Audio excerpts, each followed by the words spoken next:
Praise the Lord. கர்த்தருடைய நாமம் மகிமைப்படுவதாக. இந்த காலை நேரத்தில் உங்கள் யாவரையும் ஆண்டவராகிய இயேசு கிறிஸ்துவின் நாமத்தினாலே வாழ்த்தி வரவேற்கிறோம். கர்த்தர் தாமே உங்களோடு இருந்து பெரிய காரியங்களை அவர் செய்வாராக.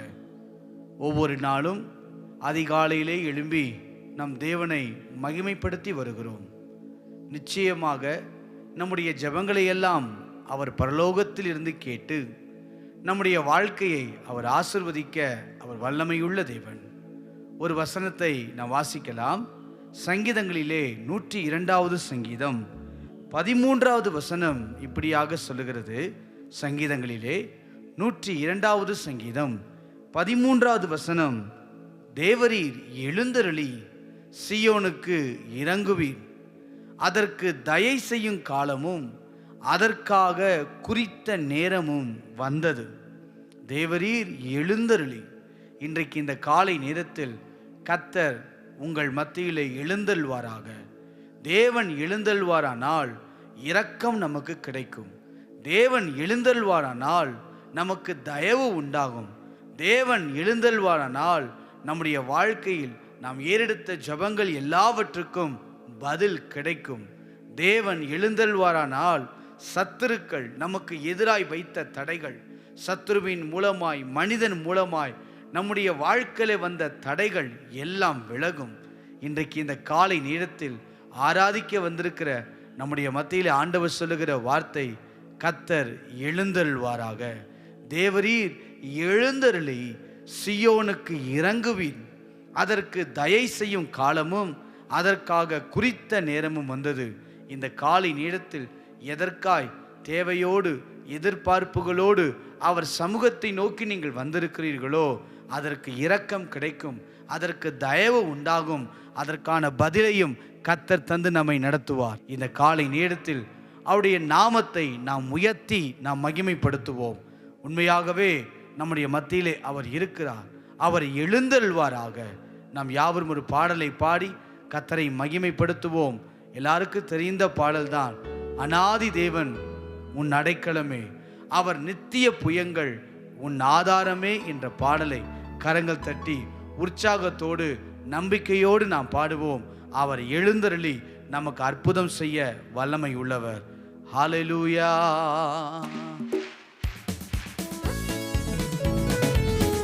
நல்லா கை தட்டி நம்பிக்கையோடு பாடுங்க. அவரே என் அடைக்கலம், அவரே என்னுடைய புயம், அவரே என் ஆதாரம், அவரே என்னுடைய எல்லாம் என்று சொல்லி காலை நேரத்தில் உயர்த்தி பாடுவோம். அநாதி தேவன் உன் அடைக்கலமே, அவர் நித்திய புயங்கள் உன் ஆதாரமே. அநாதி தேவன் உன் அடைக்கலமே, அவர் நித்திய புயங்கள் ஆதாரமே. இந்த தேவன் என்றென்றும் உள்ள சதா காலமும் நமது தேவன், மரண பரியந்தம் நம்மை நடத்திடுவான். அநாதி தேவன் உன் அடைக்கலமே, அவர் நித்திய புயங்கள் உன் ஆதாரமே. அநாதி தேவன் உன் அடைக்கலமே, அவர் நித்திய புயங்கள் உன் ஆதாரம். இந்த தேவன், இந்த தேவன் என்றென்றும் உள்ள சதா காலமும் நமது தேவன், மரண பரியந்தம் நம்மை நடத்திடுவார். அநாதி தேவன் உன் அடைக்கலம், அவர் நித்திய புயங்கள் உன் ஆதாரமே. காருண்யத்தாலே இழுத்து கொண்டார் தூய தேவ அன்பே, காருண்யத்தாலே இழுத்து கொண்டார் தூய தேவ அன்பே.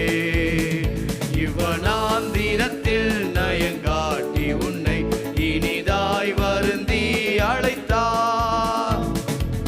இந்த தேவன் என்றென்றும் உள்ள சதா காலமும் நமது தேவன், மரண பரியந்தம் நம்மை நடத்திடுவார்.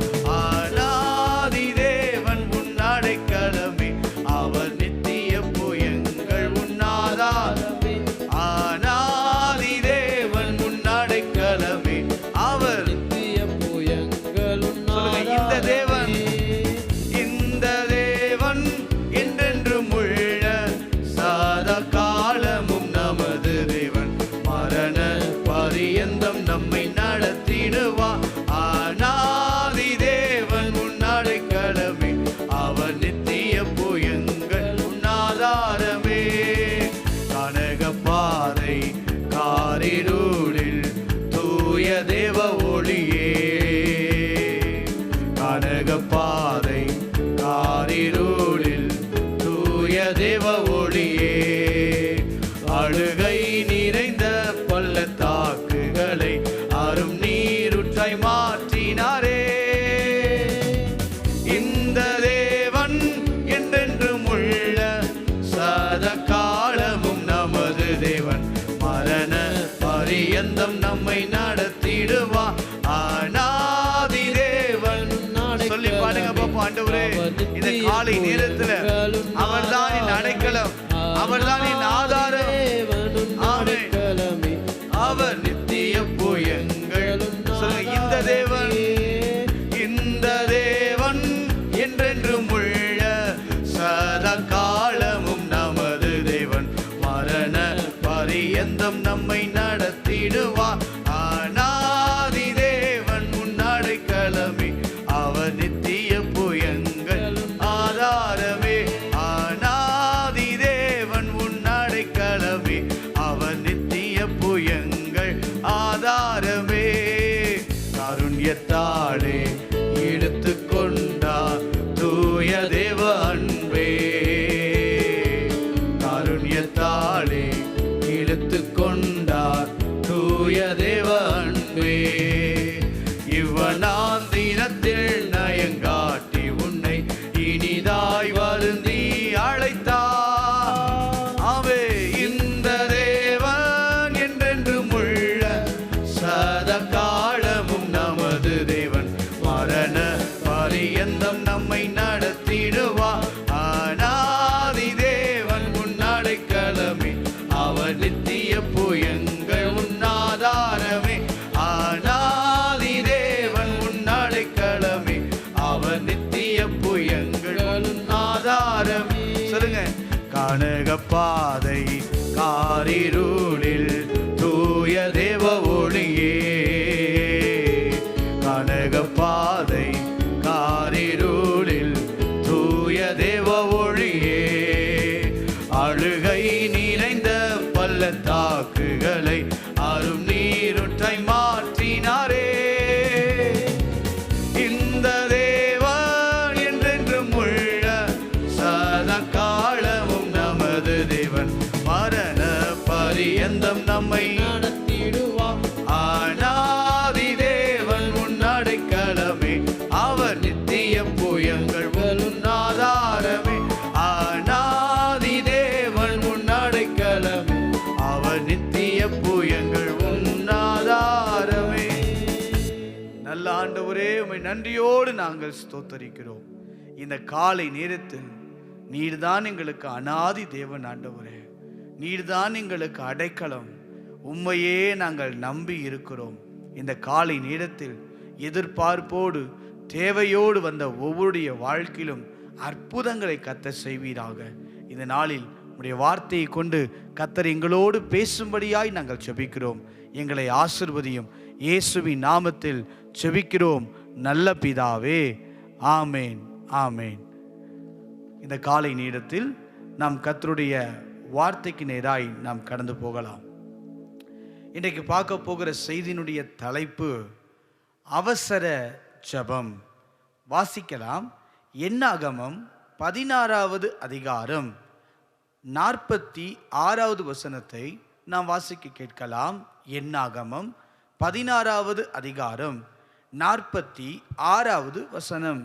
மோசே ஆரோனை நோக்கி, நீ தூப கலசத்தை எடுத்து பலிபீடத்தில் இருக்கிற அக்கினியை அதில் போட்டு அதன் மேல் தூப வர்க்கமிட்டு சீக்கிரமாய் சபையினிடத்தில் போய் பாருங்க, சீக்கிரமாய் சபையினிடத்தில் போய் அவர்களுக்காக பாவ நிவர்த்தி செய். கர்த்தருடைய சந்நிதியிலிருந்து கடும் கோபம் புறப்பட்டது, வாதை தொடங்கிற்று என்றார். நல்லா கவனிங்க. இங்கு மோசே ஆரோனை பார்த்து சொல்லுகிறார், இஸ்ரவேல் ஜனங்கள் மேல ஒரு வாதை உண்டாய்விட்டது. அந்த வாதை நிறுத்தப்பட வேண்டுமானால் சீக்கிரமாய், அந்த வார்த்தையை கவனிச்சு பாருங்க, சீக்கிரமாய் சபையினிடத்துக்கு போய் அவர்களுக்காக பாவ நிவர்த்தி செய். பலிபீடத்தில் இருந்து அக்னியை தூப கலசத்தில் வைத்துக்கொண்டு சீக்கிரமாய் என்ன செய்யணும்னா சபைகளிடத்தில் போய் அவர்களுக்காக பாவ நிவர்த்தி செய். அங்கு மோசே சொன்னபடி ஆரோன் செய்தார்.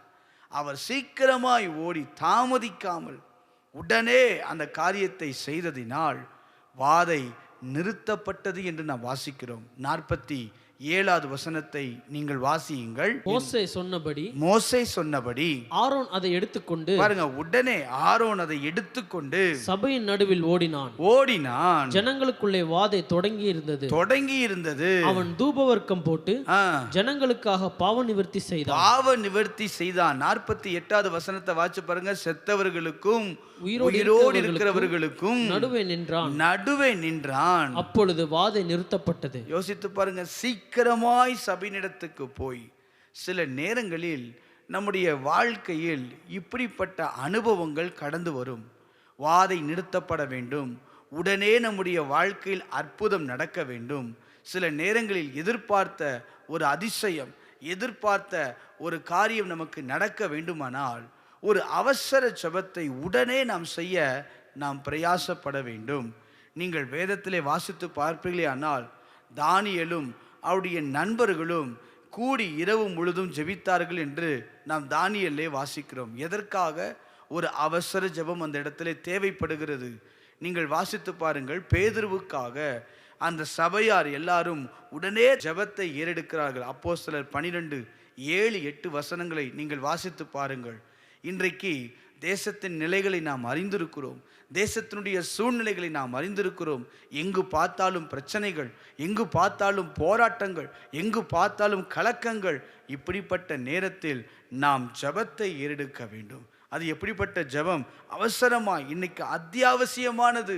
வாதை நிறுத்தப்பட வேண்டுமானால், நம்முடைய வாழ்க்கையில் அற்புதம் நடக்க வேண்டுமானால், நம்முடைய வாழ்க்கையில் தேவனுடைய கிரியைகள் வெளிப்பட வேண்டுமானால், நம்முடைய வாழ்க்கையில் இழப்புகள் நாம் சந்திக்காமல் இருக்க வேண்டுமானால், நாம் உடனே அவசரமாய் நாம் ஜெபிக்கிற ஒரு அனுபவத்துக்குள் நாம் கடந்து வர வேண்டும். வேதத்திலே அநேக காரியங்களில் அவசரமாய் நாம் ஜெபிக்க வேண்டும் என்று அநேக சம்பவங்கள், காரியங்கள் நமக்கு குறிப்பிட்டிருந்தாலும், இந்த காலை நேரத்தில் சில கருத்துக்களை மாத்திரம் பார்த்து, ஒருவேளை இப்படிப்பட்ட ஒரு பிரச்சனைக்குள் நாம் இருப்போமானால், நாமும் உடனே ஜெபிப்போமானால், இப்பொழுதே அர்ப்பணித்து, இப்பொழுதே தேவ சமூகத்தில் நம்மை விட்டு கொடுத்து, இன்றே அதற்கான மன்னிப்புகளை பெற்றுக்கொண்டு, உடனே மோசே சொன்னவுடன் ஆரோன் சீக்கிரமாய், உடனே அவன் சொன்ன வேகம் பாருங்க, சீக்கிரமா போகணும். அப்ப சீக்கிரமாய் புறப்பட்ட உடனே வாதை நிறுத்தப்பட்டது. இதே போல ஒரு அவசர ஜெபத்தை தேவன் நம்மிடத்திலே எதிர்பார்க்கிறார். ஏன் இத்தனை நாட்கள் பிரச்சனை? ஏன் ஜெயமில்லாத வாழ்க்கை? ஏன் தோல்விகளையே நாம் சந்தித்து கொண்டிருக்கிறோம்? சில ஜெபங்கள் அந்தந்த இடத்தில் ஏறெடுக்கப்படவில்லை. இன்றைக்கு இந்த காலை நேரத்தில் வேதத்தில் சொல்லப்பட்ட சில அவசரங்களை, இன்றைக்கு நாம் செய்ய வேண்டிய சில அவசரமான ஜெபங்களை குறித்து இந்த காலை நேரத்திலே நாம் பார்த்து நாம் கடந்து போகிறோம். முதலில் நாம் எதை விட்டு அவசரமாய் ஜெபித்து நாம் திரும்ப வேண்டும்? அப்போஸ்தலர் 17வது அதிகாரம் 30வது வசனத்தை நீங்கள் வாசியுங்கள். அப்போஸ்தலர் 17வது அதிகாரம் 30வது வசனத்தை நாம் வாசிக்க கேட்போம். அறியாமையுள்ள காலங்களை தேவன் காணாதவர் போலிருந்தார். இப்பொழுதோ பாருங்க, இப்பொழுதோ மனம் திரும்ப வேண்டும் என்று எங்கும் உள்ள மனுஷர் எல்லாருக்கும் கட்டளையிடுகிறார். இன்னைக்கு நம்ம ஒரு அவசரமான ஒரு ஜெபம் செய்ய வேண்டும். எப்படின்னா, ஆண்டவரே, இங்கு எல்லா மனுஷர்களும் மனம் திரும்ப வேண்டும். பாவத்தை விட்டு ஒரு மனம் திரும்புதல் ஏற்பட வேண்டும். இந்த மனம் திரும்புதலுக்காக, நம்முடைய குடும்பத்துக்காக, நம்முடைய உறவுகளுக்காக, ஏன் நமக்காகவே தேவன் எதிர்பார்க்கிற மனம் திரும்புதல் நமக்குள் வேண்டும் என்று உடனே நாம் ஜெபிக்க வேண்டும். இன்றைக்கு அற்புதங்கள் நடக்க வேண்டுமானால் தேவன் எதிர்பார்க்கிற மாற்றம், தேவன் எதிர்பார்க்கிறதுன ஒரு மனம் திரும்புதல் நமக்கு தேவை. இந்த காலை நேரத்தில் நான் சொல்ல விரும்புகிறேன், ஏன் இத்தனை நாட்கள் அற்புதம் நடக்கவில்லை? ஏன் நம்முடைய வாழ்க்கையில் ஒரு பெரிய எதிர்பார்த்த அளவு நம்முடைய விண்ணப்பங்களுக்கு பதில் கிடைக்கவில்லை? ஏன், என்ன காரணம் என்றால், தேவன் எதிர்பார்த்த ஒரு மனம் திரும்புதல், ஒரு உள்ளான மாற்றம் நம்முடைய வாழ்க்கையிலே வேண்டும். கள்ளத்தனமாய் மனம் திரும்புகிற அனுபவம் அல்ல, உத்தம இருதயத்தோடு, உண்மையான மனதோடு தேவ சமூகத்தில் நாம் மனம் திரும்புவோமானால் கர்த்தர் நம்மை ஆசீர்வதிக்க வல்லமை உள்ளவர். அல்லேலூயா. உதாரணத்துக்கு ஒரு சம்பவத்தை நான் காட்டி கொடுக்கிறேன். லூக்கா 15வது அதிகாரம் 17 21 வசனங்கள் வரை நீங்கள் வாசித்து பார்ப்பீர்களேயானால், லூக்கா 15வது அதிகாரம் 17 நீங்கள் வாசித்து பாருங்கள். வாசிக்கலாம். அவனுக்கு புத்தி தெளிந்த போது அவன் என் தகப்பனுடைய கூலிக்காரர் எத்தனையோ பேருக்கு பூர்த்தியான சாப்பாடு இருக்கிறது, நானோ பசியினால் சாகிறேன் என்று சொல்லி நான் எழுந்து என் தகப்பனிடத்திற்கு பாருங்க, நான் என் தகப்பனிடத்துக்கு போவேன். தகப்பனே பரத்துக்கு விரோதமாகவும் உமக்கு முன்பாகவும் பாவம் செய்தேன். நல்லா யோசித்து பாருங்க, ஒரு இளைய குமாரனுடைய சம்பவம். உடனே புத்தி தெளிந்த போது, ஐயோ என் வேலைக்காரர்கள் எத்தனையோ பேர் நல்லா சாப்பிட்டு இருக்காங்களே எங்கள் அப்பா வீட்டில், நான் ஏன் இங்கே கஷ்டப்படணும்?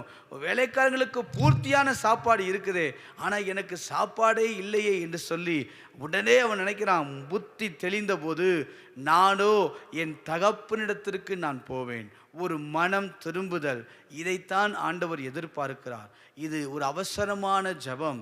இன்றைக்கு நம்மிடத்திலே ஒரு உண்மையான மனம் திரும்புதல், தேவன் எதிர்பார்க்கிற ஒரு மனமாற்றம். இருதயத்திலே தேவன் நம்மிடத்தில் எதை எதிர்பார்க்கிறாரோ அதை தேவ சமூகத்திலே அர்ப்பணித்து, ஆமாண்டவரே நான் உண்மையாய் மனம் திரும்புகிறேன் என்று சொல்லும்போது கர்த்தர் நம்மை ஆசீர்வதிக்க வல்லமை உள்ளவராய் இருக்கிறார். வாசிக்கலாம். யோனா 3வது அதிகாரம் 4-9 வசனங்கள் வரை நீங்கள் வாசித்து பாருங்கள். யோனா வாசிக்கலாம். 3வது அதிகாரம் 4-9 வசனங்களை நீங்க வாசித்து பாருங்க. யோனா நகரத்தில் பிரவேசித்து ஒரு நாள் பிரயாணம் பண்ணி இன்னும் 40 நாள் உண்டு. பாருங்க சொல்றாரு அங்க நினிவேல இன்னும் 40 நாள் உண்டு. அப்பொழுது நினிவே கவிழ்க்கப்பட்டு போகும் என்று கூறின உடனே அடுத்த நிமிஷமே நினிவேயின் ராஜாவும் நினிவேயின் ஜனங்களும் பாருங்க தேவனை விசுவாசித்து உபவாசம் செய்யும்படி கூறினார்கள். பெரியோர் முதல் சிறியோர் மட்டும் ரெட்டுடுத்தி கொண்டார்கள். தொடர்ந்து நீங்க வாசித்து பாருங்க. 6வது வசனம். இந்த செய்தி நினிவேயின் ராஜாவுக்கு எட்டின போது அவன் தன் சிங்காசனத்தை விட்டு எழுந்து தான் உடுத்தியிருந்த உடுப்பை கலற்றி போட்டு ரெட்டை உடுத்தி கொண்டு சாம்பலிலே உட்கார்ந்தான். உடனே ஒரு மனம் திரும்புதல். ஆண்டவர் வேதம் சொல்லுகிறது, அவர் மனஸ்தாபப்பட்டார், அவர் மனம் மாறினார். அந்த ஜனங்களுக்கு தீங்கு செய்யாதபடி அவருடைய வாழ்க்கையில இருக்கிற அந்த அழிவை நிறுத்தி ஆண்டவர் மனஸ்தாபப்பட்டார். ஏன்? அவர்கள் தங்கள் பொல்லாத வழிகளை விட்டு திரும்பினார்கள் என்று தேவன் அவருடைய கிரியைகளை பார்த்தார் என்று வாசிக்கிறோம். யோனா 3வது அதிகாரம் 10வது வசனத்தை நீங்கள் வாசித்து பாருங்கள். யோனா 3வது அதிகாரம் 10வது வசனம். அவர்கள் தங்கள் பொல்லாத வழியை விட்டு திரும்பினார்கள் என்று தேவன் அவர்களுடைய கிரியைகளை பார்த்து. இது ரொம்ப முக்கியம். இன்னைக்கு இந்த காலை நேரத்தில் ஒரு அவசர ஜெபம் நம்ம ஏறெடுக்க வேண்டும். என்ன அவசரம்? ஏன் அற்புதம் நடக்கல? ஏன் தேசத்தில் ஒரு சமாதானம் வரல? என்ன காரணம் என்றால் நாம் மனம் திரும்ப வேண்டும். எல்லா மனுஷருக்காகவும் நாம் ஜெபிக்க வேண்டும். ஆண்டவரே எங்கள் தேசத்தில் இருக்க மக்களுடைய பாவங்களை மன்னியும் என்று சொல்லி, ஆண்டவரே உம்முடைய ரட்சிப்பின் கரம் நீட்டுங்க என்று சொல்லி மனம் திரும்புதலுக்காக நாம் ஜெபிக்கும் போது கர்த்தர் நிச்சயமாய் நம்மை ஆசீர்வதிக்க வல்லமை உள்ள தேவனாய் இருக்கிறார். இன்றைக்கு தேவன் எதிர்பார்க்கிற ஒரு மனம் திரும்புதல், ஒரு ஜெபம் நமக்கு உண்டாகட்டும். மனம் திரும்பும் அவசர ஜெபம். முதல் காரியம், ஒரு மனம் திரும்புகிற ஒரு அவசர ஜெபத்தை நாம் ஏறெடுக்க வேண்டும். ஏன் என் வாழ்க்கையில் இன்னும் போராட்டங்கள் மாறவில்லை? ஏன் நம்முடைய வாழ்க்கையில் இன்னும் பிரச்சனைகள் மாறவில்லை? இன்னும் ஏன் அப்படியே இருக்கிறது என்றால் இதற்கு காரணம் ஒரு முழுமையான தேவன் எதிர்பார்த்த அளவு, தேவன் நம்மிடத்தில் கிரியைகளை மாற்றம் பார்க்கிற அளவுக்கு ஒரு மனம் திரும்புதல் நமக்கு வருமானால் கர்த்தர் நிச்சயமாய் நம்மை ஆசீர்வதிப்பார். இரண்டாவதாக ஒரு மனம் திரும்புதலை குறித்து ஒரு அவசர ஜெபத்தை குறித்து நாம் வாசிக்கலாம். இரண்டாவதாக ஒரு அவசர ஜெபத்தை குறித்து பார்க்கலாம், வாசிக்கலாம். வெளிப்படுத்தல் 22:11 வசனத்தை நீங்கள் வாசியுங்கள். வெளிப்படுத்தல் 22வது அதிகாரம் 11வது வசனத்தை நாம் வாசிக்கலாம்.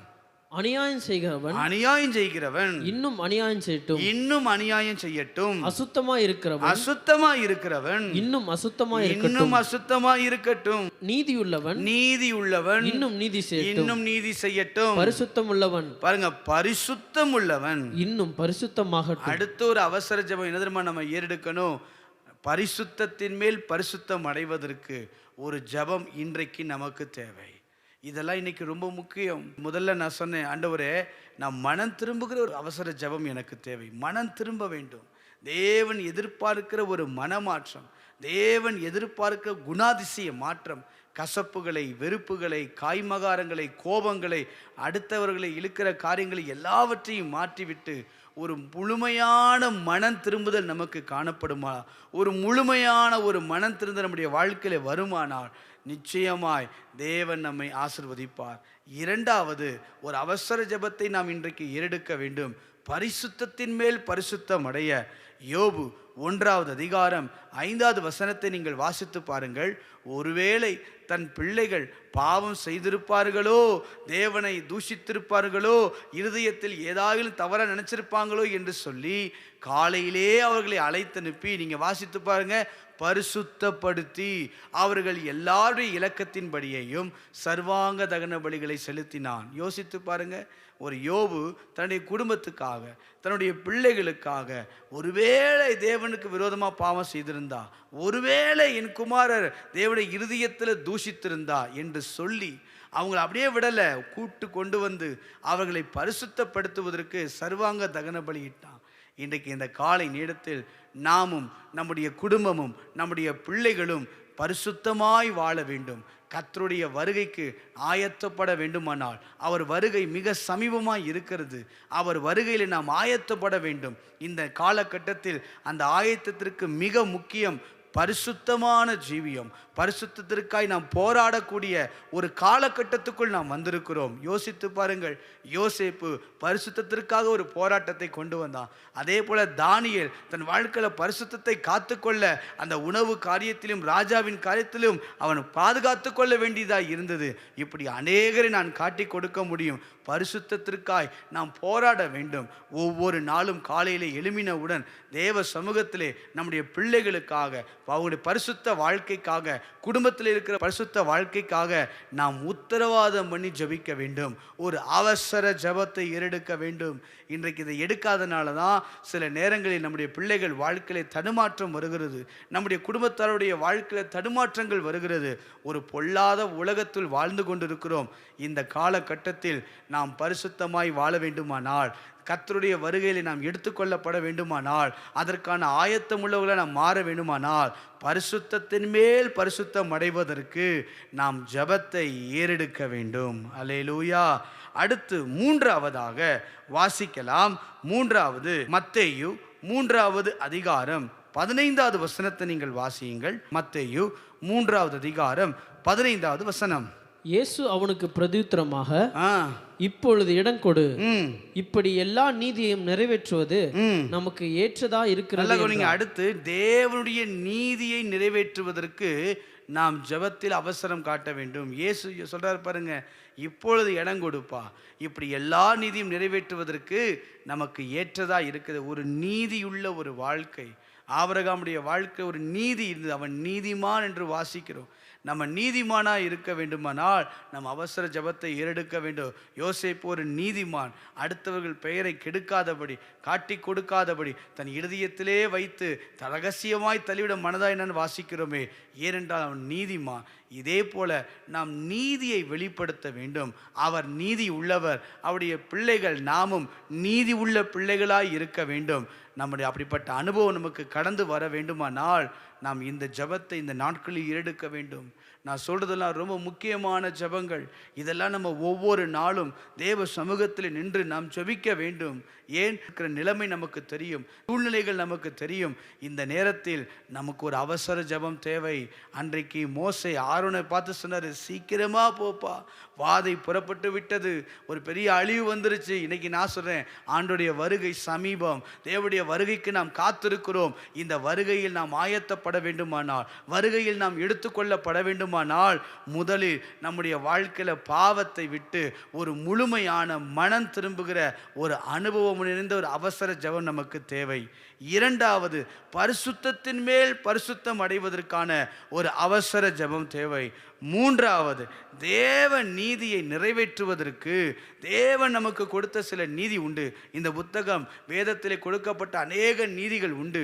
இதன்படி நம்ம வாழுகிறோமா, அநீதியாய் நான் வாழுகிறேனா, அடுத்தவர்கள் வாழ்க்கைக்கு ஏதாகிலும் நான் செய்கிறேனா என்பதை பார்த்து நீதி உள்ள ஒரு வாழ்க்கை வாழும்போது மிகவும் அவசியம். அதற்கு ஜெபம் மிக அவசியம். அல்லேலூயா. அடுத்து வாசிக்கலாம். பிலிப்பியர் 3வது அதிகாரம் 13-14 வசனங்களை வாசியுங்கள். இதற்காகவும் நாம் ஜெபிக்க வேண்டும். வாசிக்கலாம். பிலிப்பியர் 3வது அதிகாரம் 13-14 வசனம். சகோதரரே அதை பிடித்து கொண்டேன் என்று நான் எண்ணுகிறதில்லை. ஒன்று செய்கிறேன், பின்னானவைகளை மறந்து முன்னானவைகளை நாடி. நல்ல கவனிங்க. முன்னானவைகளை நாடி கிறிஸ்து இயேசுவுக்குள் தேவன் அழைத்த பரம அழைப்பின் பந்தய பொருளுக்காக இலக்கை நோக்கி தொடருகிறேன். அடுத்து 4வதாக ஒரு அவசரமா, தேவன் வைத்த ஓட்டத்தில் வேகமாய் ஓடி முடிப்பதற்கு ஒரு ஜெபம் நமக்கு தேவை. இன்றைக்கு இதெல்லாம் முக்கியம். தேவன் நம்மை ஒவ்வொரு குறித்தும் ஒரு சித்தம் வைத்திருக்கிறார், ஒவ்வொரு குறித்தும் ஒரு நோக்கத்தை வைத்திருக்கிறார். அந்த ஓடு களத்தில் நாம் ஓடிதான் ஆக வேண்டும். நமக்கென்று வைக்கப்பட்ட லக்கை, நமக்கென்று வைக்கப்பட்ட பந்தய பொருளை, நமக்கென்று வைக்கப்பட்ட ஆசீர்வாதங்களை நாம் சுதந்திரிக்க வேண்டுமானால் ஒரு சரியான ஓட்டத்தை நாம் ஓட வேண்டும். பந்தய பரிசை பெற்றுக்கொள்ளத்தக்கதாக ஓடுங்கள் என்று வாசிக்கிறோம். பெற்றுக்கொள்ளத்தக்கதாக நாம் ஓட வேண்டும். மற்றவர்களைப் போல பந்தய பொருளை பெற்றுக்கொள்ள தகாதவர்களாய் ஓடக்கூடாது. நம்முடைய ஓட்டம் பரிசு பொருளை நோக்கி, இயேசுவை நோக்கி நாம் இருக்க வேண்டும். அதற்கு என்ன தேவை? அவசர ஜெபம் தேவை. ஆண்டவரே, இன்றைக்கு நான் ஒவ்வொரு நாளும் நமக்கு ஒரு ஓட்டம் உண்டு. அந்த ஓட்டத்தில் இன்றைக்கு நான் ஓட வேண்டிய ஓட்டத்தில் நான் சிறப்பாய், வெற்றியாய், உண்மையாய் நான் ஓட எனக்கு கிருபை தாரும் என்று நாம் ஜெபிக்க வேண்டும். தினமும் நாம் ஓட வேண்டிய ஓட்டத்திற்கு ஜெபம் ரொம்ப அவசியம். அல்லேலூயா. 4 கருத்துக்களை நான் சொல்லியிருக்கிறேன். அநேக கருத்துக்கள் இருந்தாலும் 4 கருத்துக்கள் இந்த காலை நேரத்திலே பார்த்துருக்கிறோம். முதலில் நம்முடைய வாழ்க்கையில் ஒரு அவசர ஜெபம் தேவை. இன்றைக்கு தேவன் எதிர்பார்க்கிறார். எதற்காக? நம்ம ஆசீர்வதிக்கப்பட வேண்டுமானால், நம்முடைய வாழ்க்கையிலே இந்த நாளுக்குரிய தேவ திட்டத்தை, நோக்கத்தை நிறைவேற்ற வேண்டுமானால், இன்னும் சொல்ல போனால் அவருடைய வருகைக்கு நாம் ஆயத்தம் உள்ளவர்களாய் இருக்க வேண்டுமானால், முதல் காரியம் மனம் திரும்புதலின் அவசர ஜெபம் தேவை. 2வது, பரிசுத்தத்தின் மேல் பரிசுத்தம் அடைவதற்கு, பரிசுத்தமாய் வாழுவதற்கு ஒரு அவசர ஜெபம் தேவை. 3வது, நீதியை, தேவன் நமக்கு கொடுத்த அந்த நீதியை சரியாய் நிறைவேற்றுவதற்கு நமக்கு ஜெபம் தேவை. 4வதாக நாம் வாசித்தோம், நமக்கு தேவன் கொடுத்த ஓட்டத்தை ஓடி முடிப்பதற்கு ஒரு ஜெபம் நமக்கு தேவை. யோவான் 4வது அதிகாரம் 28, 29 ஆகிய வசனங்களை வாசிக்கலாம். வாசிப்போம். யோவான் 4வது அதிகாரம் 28, 29 வசனம்.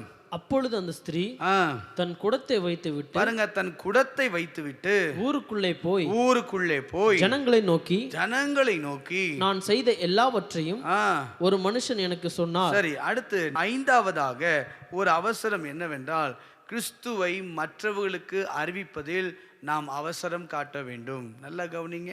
அவசரம் காட்டணும். இதெல்லாம் நம்ம ஜெபத்தில் காட்டுற போல அவசரம் காட்டணும். எதில்? கிறிஸ்துவை மற்றவர்களுக்கு சொல்லுவதில். நீங்கள் வேலை செய்கிற இடத்தில், உங்களை படிக்கிற இடத்தில், எந்த இடமாக இருந்தாலும், சமயம் வாய்த்தாலும் சமயம் வாய்க்காவிட்டாலும் சுவிசேஷத்தை பிரசங்கிக்க நாம் ஆயத்தமுள்ளவர்களாக இருக்க வேண்டும். தேவன் நம்மிடத்தில் எதிர்பார்க்கிறார். அவருடைய வருகையிலே நாம் இருக்கிறோம். இந்த நேரத்தில் ஜனங்கள் தவறான வழிக்கு போகாதபடி, சத்ருவின் கரத்துக்குள் விழுந்து விடாதபடி, தண்ணிக்குள் சிக்கி விடாதபடி நம்முடைய வாழ்க்கையில் அவர்களிடத்தில் இயேசுவை குறித்த சுவிசேஷங்களை சொல்லுவதற்கு ஒரு ஜெபம் நமக்கு தேவை. அவசரமாய் நாம் ஜெபிக்க வேண்டும்.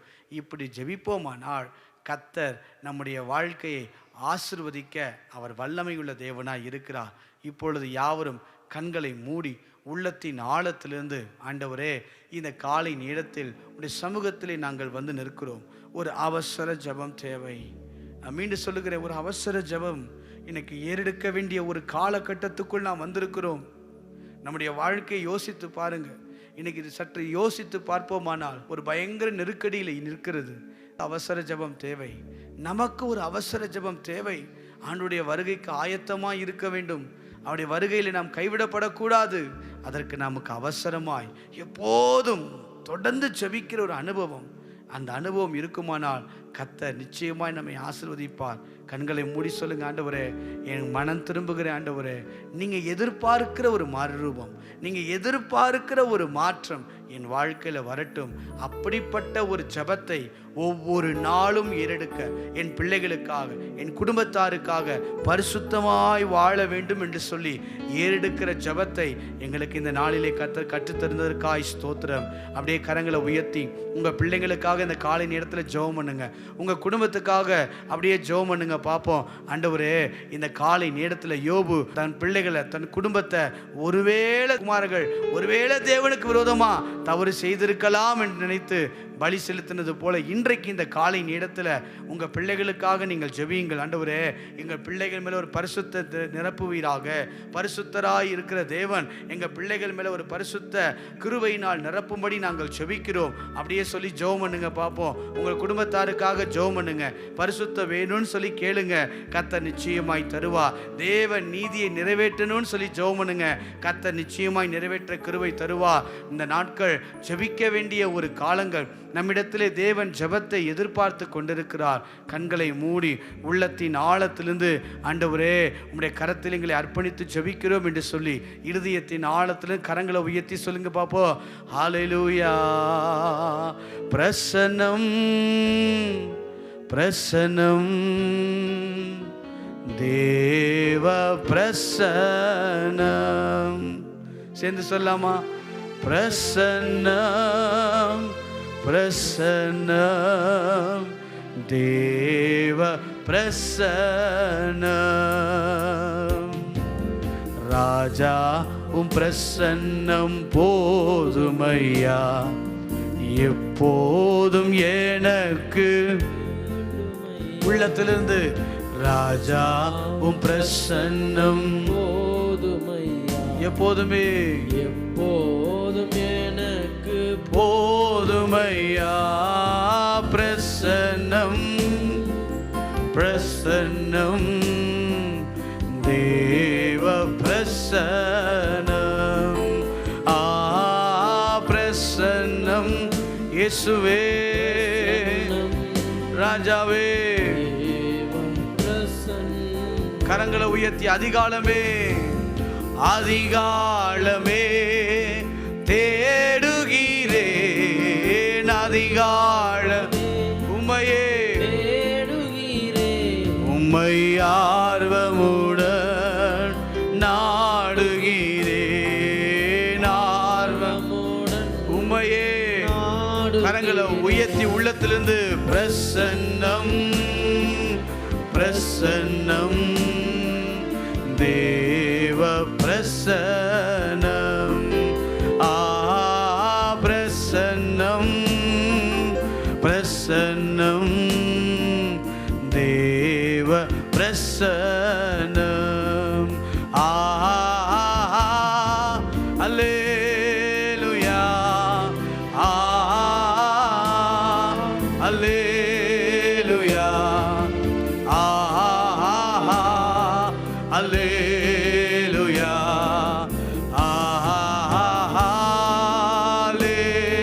முழு பலத்தோடு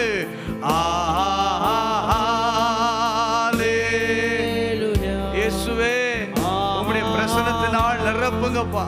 ஒரு ஜெபிக்கிற வாஞ்சை உண்டாகட்டும், ஜெபிக்கிற எண்ணம் உண்டாகட்டும். இடைவிடாமல் ஜெபிங்கள் சொன்னீரே, ஜெபிக்கிற கிருபையை தாங்க. அல்லேலூயா. நல்ல ஆண்டவரே, உம்மை நன்றியோடு நாங்கள் ஸ்தோத்தரிக்கிறோம். இந்த காலை நேரத்தில் கேட்ட நல்ல வார்த்தைகளுக்காக ஸ்தோத்திரம். ஒரு அவசரமாக எடுக்க வேண்டிய ஆண்டவரே, ஜெபிக்க வேண்டிய ஒரு காலகட்டத்துக்குள் நாங்கள் வந்திருக்கிறோம். இந்த நேரத்தில் நாங்கள் உதாசீனமாய் அசட்டையாய் ஜெபத்தை நாங்கள் தள்ளிவிடாதபடி எங்களுக்காக, எங்கள் பிள்ளைகளுக்காக, எங்கள் குடும்பத்துக்காக ஆண்டுடைய வருகையை எதிர்பார்த்து நாங்கள் ஜெபிக்கிறவர்களாய் இருக்க கர்த்தர் எங்களுக்கு அனுக்கிரகம் செய்வீராக. இந்த காலை நேரத்தில் வந்த ஒவ்வொருவரையும் ஆசீர்வதியும். தேவையோடு எதிர்பார்ப்புகளோடு உம்முடைய சமூகத்தில் வந்த ஒவ்வொருடைய வாழ்க்கையிலும் அற்புதங்களை தேவன் செய்வீராக. விடுதலையை தேவன் தருவீராக. மகிமையாய் கர்த்தர் வெற்றி சிறக்கும்படி நான் செபிக்கிறேன். ஆண்டவரே, எந்த தேவையோடு எதிர்பார்ப்போடு உம்முடைய முகத்தை நோக்கி பார்க்கிறார்களோ அவர்கள் முகங்களை தேவன் பிரகாசமடைய பண்ணுவீராக. தேவ மகிமை, தேவ வல்லமை அவர்கள் வாழ்க்கையிலே கடந்து வரட்டும். தடைகள் விலகட்டும், பலவீனங்கள் மாறட்டும், சுகவீனங்கள் மாறட்டும். காண்டாமிருகத்துக்கு ஒப்பான பலனை தேவரீர் அவர்களுக்கு கொடுத்து அவர்களை பலப்படுத்தி நடத்தும்படி நாங்கள் செபிக்கிறோம். ஆசீர்வதிப்பீராக. உம்முடைய கிருபை சமாதானம் வெளிப்படுவதற்காக நன்றி. இயேசு கிறிஸ்துவின் நாமத்தில் ஜெபிக்கிறோம் நல்ல பிதாவே, ஆமென். சேர்ந்து சொல்லுவோம். என் ஆத்துமாவே கர்த்தரை ஸ்தோத்திரி, என் முழு உள்ளமே பரிசுத்த நாமத்தை ஸ்தோத்திரி. என் ஆத்துமாவே கர்த்தரை ஸ்தோத்திரி, அவர் செய்த சகல உபகாரங்களையும் மறவாதே. ஆமென்.